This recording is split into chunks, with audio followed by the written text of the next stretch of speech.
This is the Kindy Rockstars Podcast, Season 4. Bringing you incredibly talented singers, artists, creators, and producers in the genre of children's music. I'm your host, Patrick Adams. Each episode will feature songs, albums, videos, or live performances, along with great stories from the artists themselves. Kindy Rockstars Season 4 is proud to be supported and sponsored by Waltmania Public Relations, serving the family entertainment community for more than 20 years. And now, on with the show.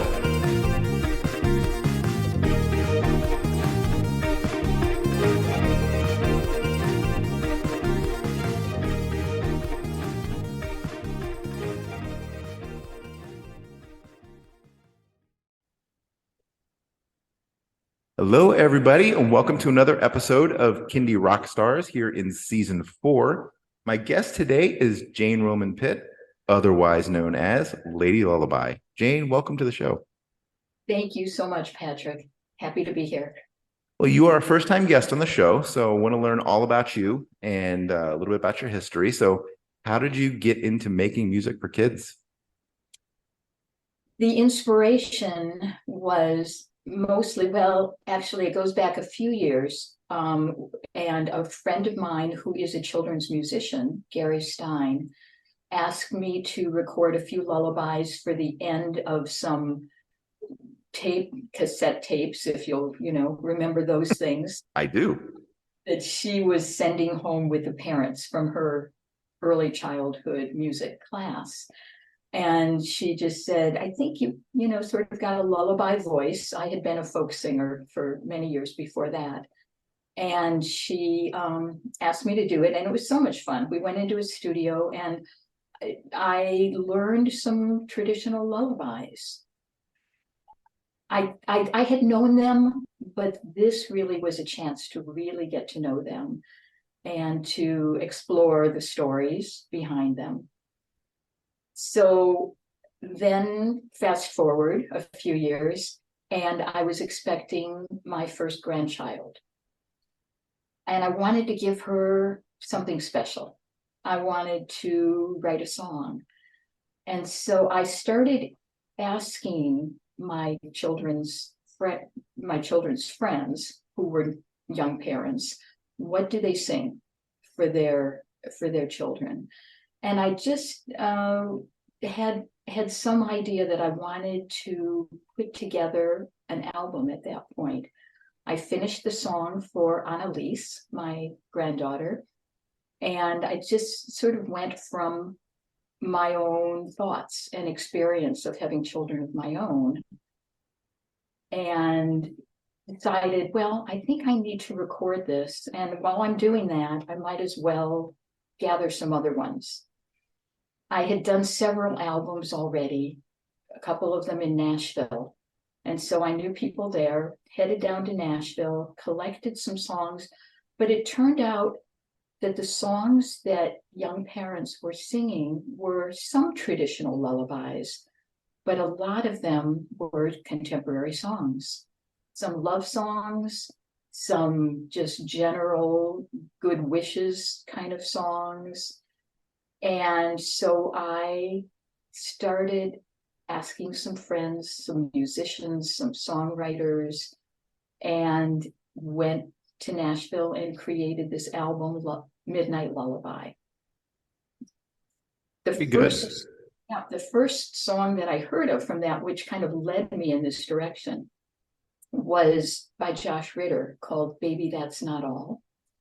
And then when I asked my son and daughter-in-law about this, after the baby was born, they said, oh, do you know Tom Waits' Midnight Lullaby? And so I listened to that, learned it, and it's just such a good lullaby. So that was the inspiration. Very good. So the name Lady Lullaby, is that a name given to you or kind of what you want to be known as? Both. It was, I was looking for a website name, for a domain name, for a trademark name, when I started writing then about lullabies and wanted to get the album out there. and brainstormed with a few friends, and we came up with Lady Lullaby. It kind of seemed to fit because lullabies can be new or they can be old or anywhere in between. It just is, it means gentle and soothing and calming music for babies, for kids of any age, and for grown-ups. Yeah. And as a father of right now 2 very young kids, I can attest how important lullabies are to getting kids off to sleep at night. Sometimes when you make that switch from, okay, they're watching something versus, okay, let's put on lullabies, or right now Disney is one of her favorites. But yeah, it's really important when you as parents want that child to finally get off to sleep. So, and why do you feel like it works? Why are lullabies different from yeah, from my perspective, it is the soothing nature of them. It's not anything other than just really easy and calming to listen to. That's when I think of lullabies, that's what I think of. That's great. I think that's exactly right. And of So, course, there are physical reasons why that happens in terms of the brain waves that happen when calming music is played, that blood pressure goes down for both children and adults when there's soothing music. All sorts of wonderful benefits, an increase in dopamine, which is the feel-good hormone. So it's really interesting. I think instinctually we know that will help to soothe us and calm us. And so that's what we just try to do. good. It's good to learn a little bit of the science behind it too. Well, I might have mentioned to you before that I have just finished actually writing a book about lullabies. And in that, I'm including some of those facts that make it so powerful. It's called the lullaby instinct, because I feel that lullabies are a human instinct. They're a universal musical genre. We find them in virtually every culture on earth. And they have been with us since, some scientists say, before we could even speak, that people were making crooning and soothing sounds to their babies, Mm-hmm. knowing that it would calm them down and put them to sleep. And then the fierce animals that they were, wouldn't come when they heard a baby crying, or the parents could get enough sleep so that they would have enough energy for the hunt the next morning, or gathering, or whatever they were doing. It was a human instinct to try to soothe a baby and try and get a baby to sleep. And Yeah, through no, all civilizations, that's there, we have records of lullabies just for that purpose. yeah, I've always been fascinated with the genesis of some lullabies. Like, where did they come from? Rockabye Baby is one, only because the lyrics to that are just so bizarre as you think about it. Like, Exactly. what really does that song mean? Because it sounds terrifying. It does, and I feel like a lot of parents end up mumbling the words at the end about the cradle dropping and baby falling, because what is that all about? There's some fascinating theories about the origin of that song. The first, well, maybe the most recent one, we'll start with that, is from a woman named Ellie Canning Crockett. She was Davy Crockett's relative. And she claimed that she wrote the song while sitting on a front porch and babysitting. Now, the song, the lyrics actually had already been known. The melody had already been known, but she claimed that she did it, and she copyrighted it. And she got the credit for it in over 100 film scores. So I thought that was a wonderful early example of good marketing. Another theory, which is more likely, is that in the colonial times, the colonists who were coming here observed that the indigenous women would sometimes hang their babies in some leather or some kind of a cradle from a tree branch while they were working. So that, and then they took that, somebody English took it back and wrote that in the 18th century. So that's a possibility. Interesting. That one would make sense. Yeah, that one makes more sense. There's two more actually that are theories that I think are really fun. One is that there was a couple in England at around the same time who had 20 children, maybe. I'm trying to remember the exact number. And they lived in, oh no, they had 8 or 10 children, this couple, the Kenyans. They lived inside a tree. There are huge trees that are called yew trees, Y-E-W. And they are big enough that people can act, sort of like our sequoias maybe, that you could actually dig out and build a home in. And they would hang the youngest, whoever that was, again, on a branch. And that was their cradle. So that's one possibility.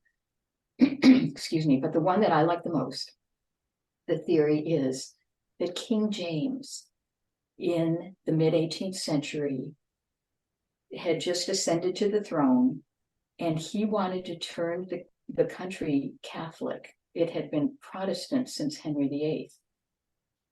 Well, there was a lot of objection to this, and he found that there was so much opposition that William the Orange came in and dethroned him, basically.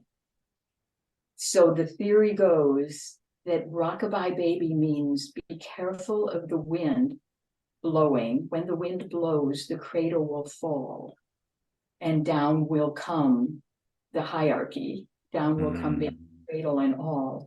And there's actually a poem, a written lyrics to it from that time with that inscription: be wary of the mighty to see that they don't ascend too high or else they will fall.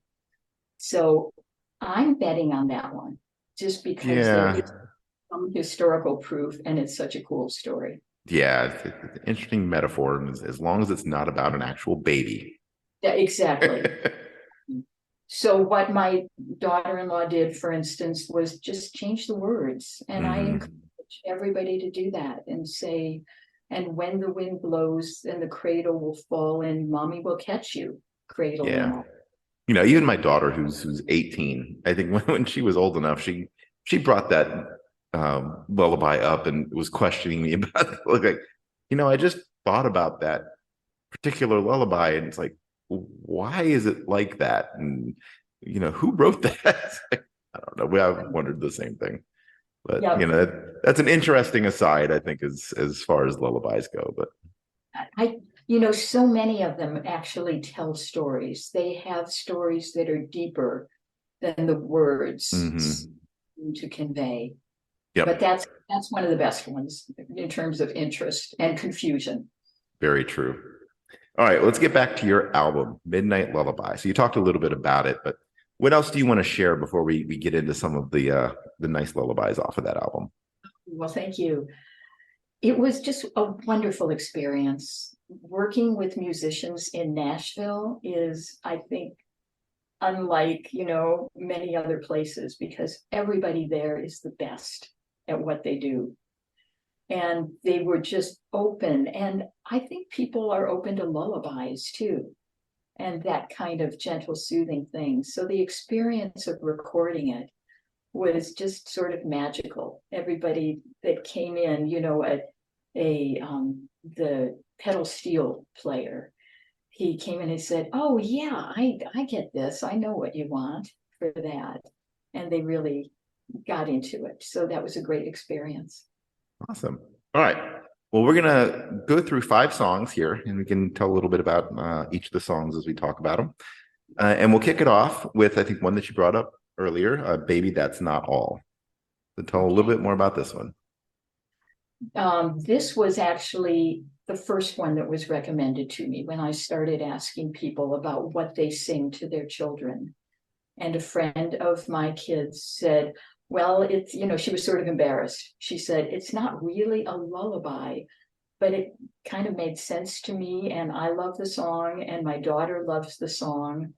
And I listened to it and I thought, yeah, that can be a lullaby really easily. So that started me on that path of, doesn't have to be specifically for children. A lullaby can be a love song meant for anybody, but used as a lullaby.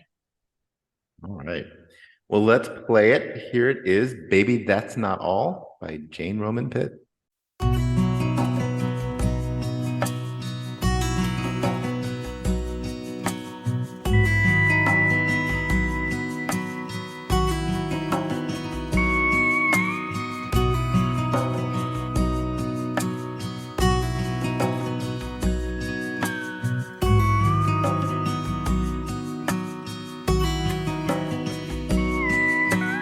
Fool yourself against me like a paper bird. Tonight we'll fly a while. Just give me the word and hold on to like I hold on to you. A steeple holds a bell, the night sky holds the moon. Melting flakes of snow will catch you when you fall.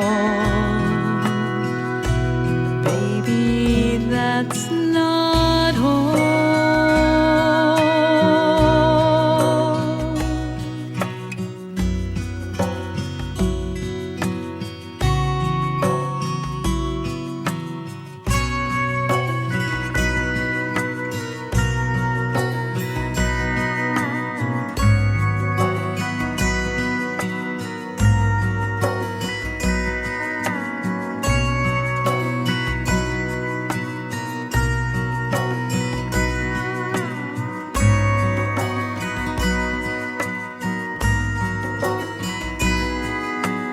Then, like falling stars, back down to sleep you'll go into my waiting arms, in orbits round the globe, coverlets of down will catch you when you fall. And baby, that's not all.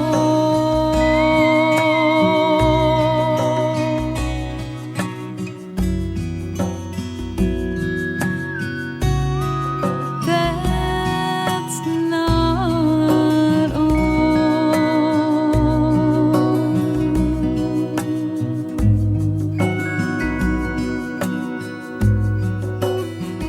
That's not all.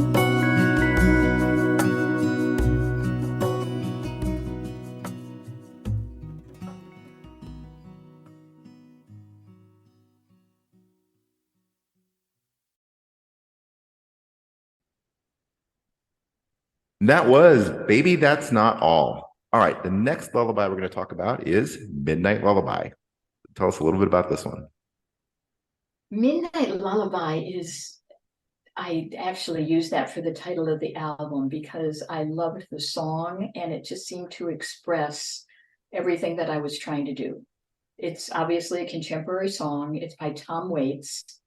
My son recommended this one because he loves Tom Waits.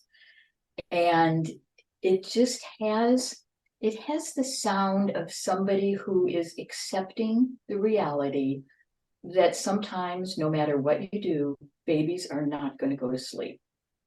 So he is saying in this song, all right, it's, nothing I'm doing is working, so let's just sit on the windowsill and I'll sing you a song and we'll kind of hang out together for a while. Tom Waits is a very practical songwriter anyway. He describes real people and real scenes. And so that's what I felt about this. He was dreaming of different places. Let's dream. Let's pretend that we're going to these places. Oh, but there's one other very cool little story about this. I'm imagining him writing this song, and I'm thinking, he thought, okay, kid's song. What am I going to do? 4 and 20 blackbirds, sing a song of sixpence, pocket full of rye. And then he skipped the next line, which was 4 and 20 blackbirds baked in a pie. So I thought, what was the story behind that? And it turned out that was actually another political statement. It was a protest song in 1740s about the riches of the king and the poverty of the people.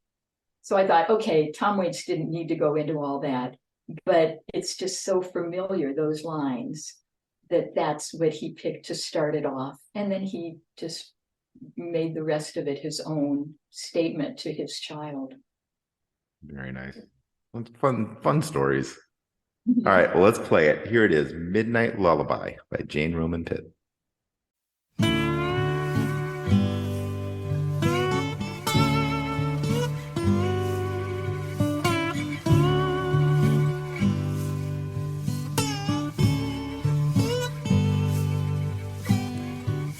Sing a song of sixpence, pocket full of rye. Hush-a-bye, my baby, no need to be crying. You can burn the midnight oil with me as long as you will. Stare out at the moon upon the windowsill and dream.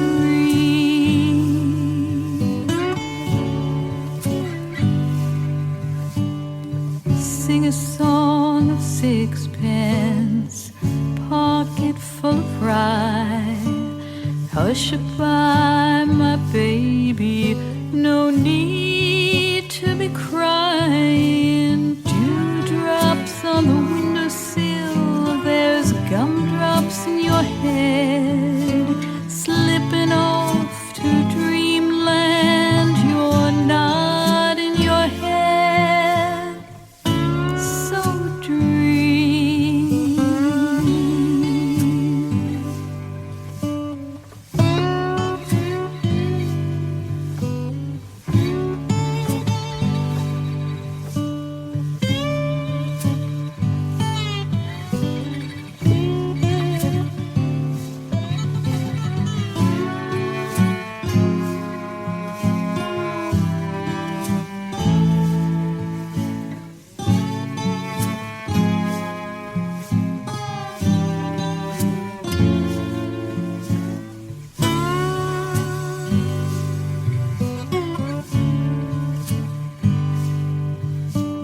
Dream of West Virginia or the British Isles, 'cause when you are dreaming you can see for miles. When you're much older, remember when we sat at midnight on the windowsill and had this little chat. So dream.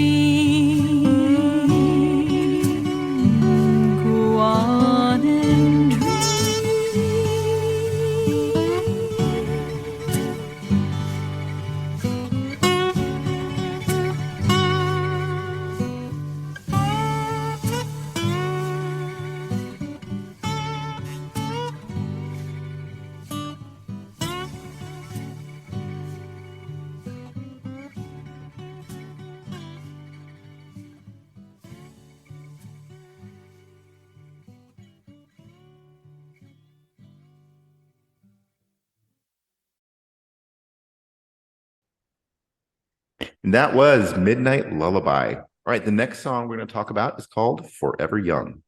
Tell us the story behind this one. Well, probably most everybody knows this song or one of the versions of it, written by Bob Dylan. He wrote it for his son, Jesse, as a lullaby. But Dylan actually, because he was Bob Dylan, he didn't want to do just a sweet, sentimental song. So he actually did it in two versions. He did a very up-tempo one, and then he did a slower, more sentimental one. I ended up recording it twice too, not even knowing that he had done that at that time. But it's such a beautiful song. I first learned it many years ago when a friend had a baby naming ceremony for her son, and she asked me to sing the song at the ceremony. And she was amazed that I didn't know the song. It has become probably my favorite song of all time because it's just so deep and so profound a blessing for a child and wishes throughout one's whole life. Yeah. All right. Yeah, I agree. This is a great song. Let's play it. Here it is, Forever Young by Jane Roman Pitt.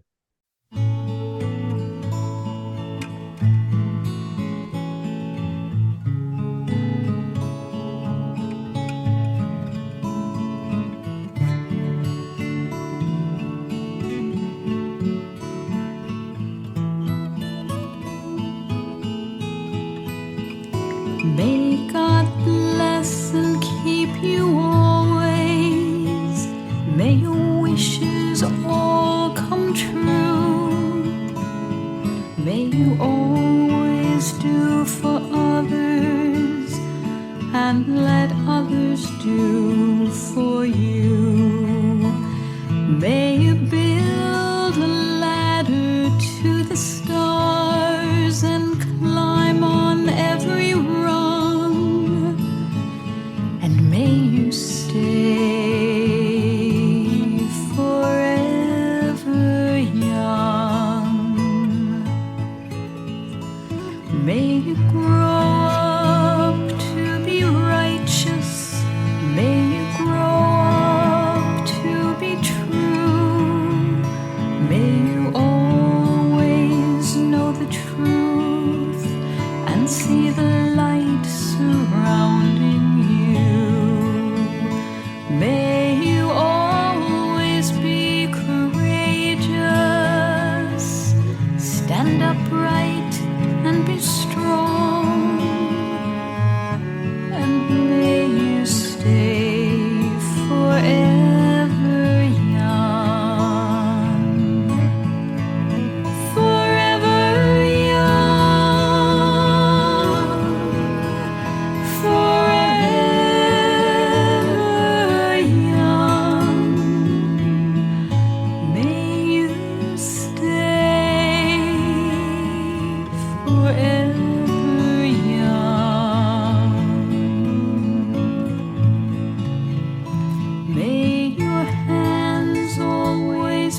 And that was Forever Young. And before we get into Summertime, you had an interesting story about this because many people might think of the Rod Stewart song, Forever Young. But it turns out there is a connection here now. I just learned that very recently about the connection, because I always thought, how could he do it and make it so close? Is that fair in terms of copyright laws and so on? Well, it turned out that Rod Stewart actually was such a fan of Dylan's Forever Young that he consulted with him. And he had written this song sort of in honor of Dylan's song, and then ended up sharing the royalties from his own song with Bob Dylan. So I was happy to learn that it was a mutual collaboration of sorts. Yeah, two heavyweights. Yeah. All right. Well, the next song we're going to talk about is Summertime. Tell us about this one. Summertime, I don't know if a lot of people think of it as a lullaby, just because we know it so well. It's so familiar to us and to our generation with the Janis Joplin version. But it was from the opera Porgy and Bess. And what this song expresses is something that's very universal. It's the wish and the hope of better times to come. I have found that a lot of lullabies are written with this message.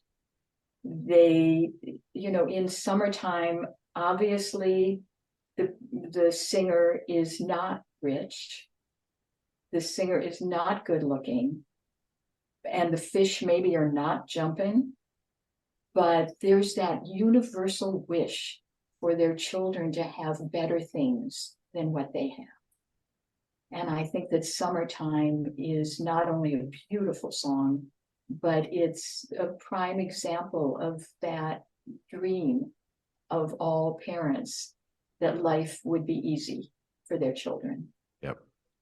Love it. All right. Well, let's check this one out. Here it is.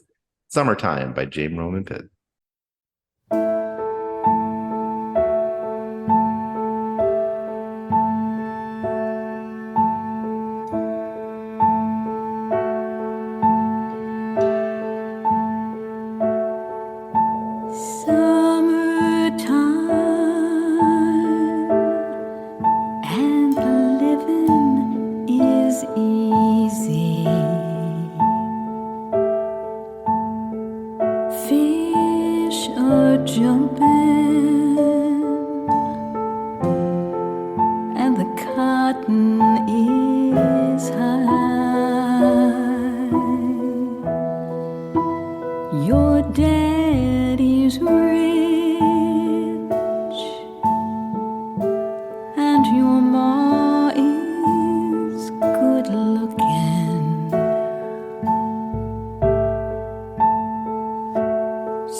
There ain't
to the sky.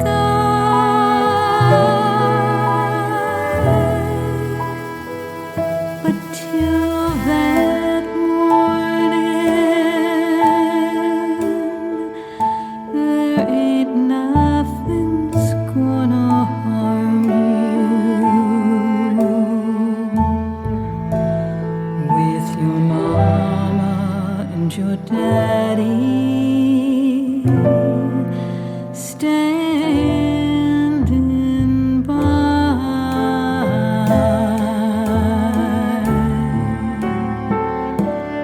standing by.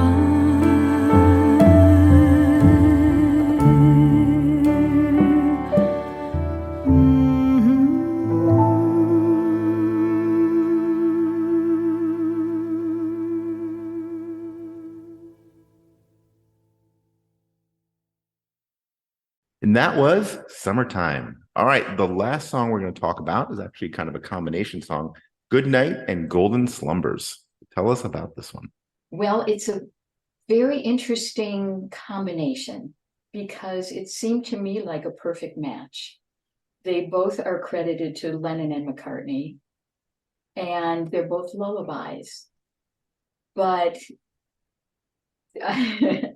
Paul McCartney then with Golden Slumbers took it in a very different direction. Golden Slumbers is actually a poem from the 17th century. And the story is that he happened to see this poem sitting on the family piano or something and sat down and just made up a tune to it. And then, of course, he took it into a whole new direction with Carry That Weight. And I think that that's a great example of taking something and recycling it, kind of making it your own. So I tried to do the same thing by putting the two songs together. I think that Good Night by John Lennon is just the most beautiful, simple lullaby. Now it's time to say good night, sleep tight. And then it just seemed to me to lead perfectly into Golden Slumbers, Fill Your Eyes. So that's how I came up with that combination. Nice. All right, well, let's check it out. Here it is, Good Night and Golden Slumbers by Jane Roman Pitt.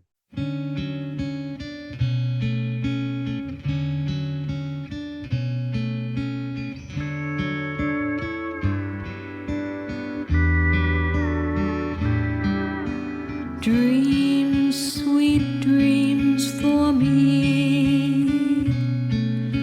Dreams, sweet dreams for you.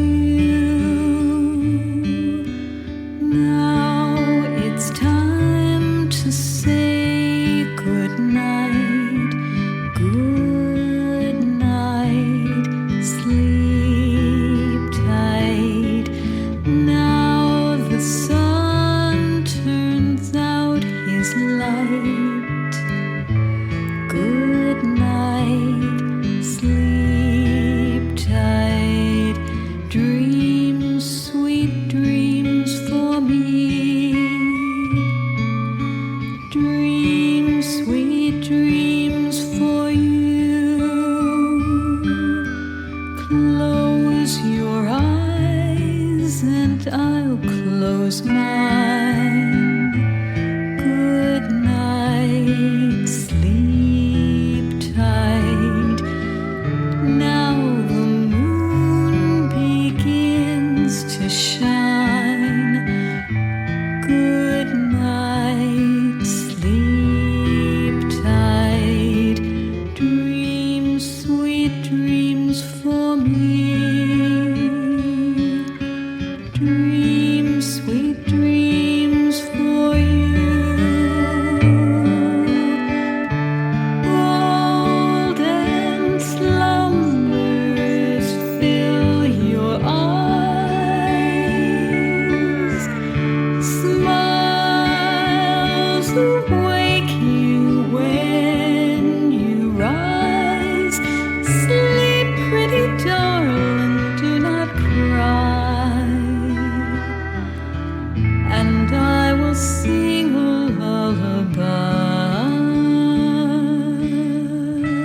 dreams, sweet dreams for me.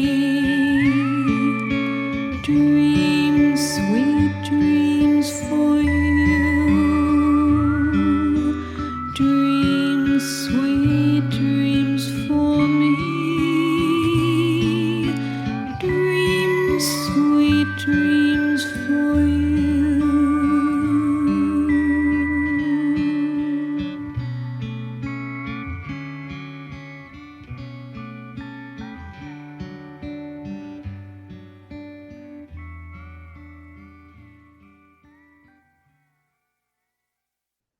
All right, that was Good Night and Golden Slumbers, and that wraps up our song features from the album Midnight Lullaby. All right, Jane, let people know where can they find that album and find the rest of your music, and also find and connect with you on social media. Thank you for asking. Actually, I'll just point out that those songs, a couple of them are actually from a different album called Road to Dreamland, which was a few years later, but still on that lullaby theme of more contemporary lullabies. And my website is janeromanpitt.com, and the albums are both there, along with several others. And Instagram under Jane Roman Pitt. And I would appreciate if anybody would enjoy that, them checking them out. And thank you so much, Patrick, for this time and the opportunity to talk with you about lullabies. You got it. And for all my listeners out there, if you have young children, add Jane's music to any of your lullaby playlists to help get your kids off to sleep. I'll be doing the same because my daughters listen to lullabies almost every night. At least one of them does. So, well, Jane, thank you so much for coming on the show. It's been a pleasure to meet you and talk to you, and best of luck with everything. And I will talk to you again soon. Thank you so much. Really appreciate your time.